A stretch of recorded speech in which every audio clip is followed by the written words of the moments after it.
अजित पवार यांच्या कार्यकाळात क्रीडा क्षेत्राचं मोठं नुकसान झालं असा आरोप रामदास तडस यांनी केलाय। ऑलिम्पिक संघटनेचं नेतृत्व मुरलीधर मोहोळ यांना द्यावं असं तडस म्हणाले। महाराष्ट्र कुस्तीगीर संघटनेचे अध्यक्ष रामदास तडस यांनी ही मागणी केली आहे। संघटनेच्या खर्चाला हिशोब अजित पवारांच्या कार्यकाळात सादर झाला नाही असं सुद्धा तडस यांच्याकडून म्हटलं गेलंय। 12 कोटींचा हिशोब सुद्धा या लोकांनी 3 वर्षात दिला नाही असाही आरोप रामदास तडस यांच्याकडून करण्यात आलाय।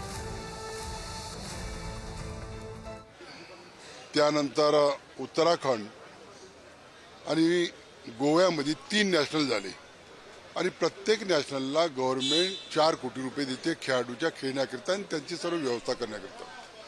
त्या 12 कोटीचा हिशोब सुद्धा या लोकांनी दिला नाही आणि म्हणून आम्ही त्यांची सुद्धा मागणी केली आहे। ही परिस्थिती आली नसती, सर्व संघटनेला मान्यता दिली असती, सर्व आमचे हिशोब दिले असते, ते परिस्थिती आली नसती आणि म्हणून यावेळेस आम्ही संघटनेचा ऑलिम्पिक संघटनेचा बचाव राहावा, न्याय मिळावा खेळाडूने, म्हणून आम्ही निवडणुकीत उतरलो आहे।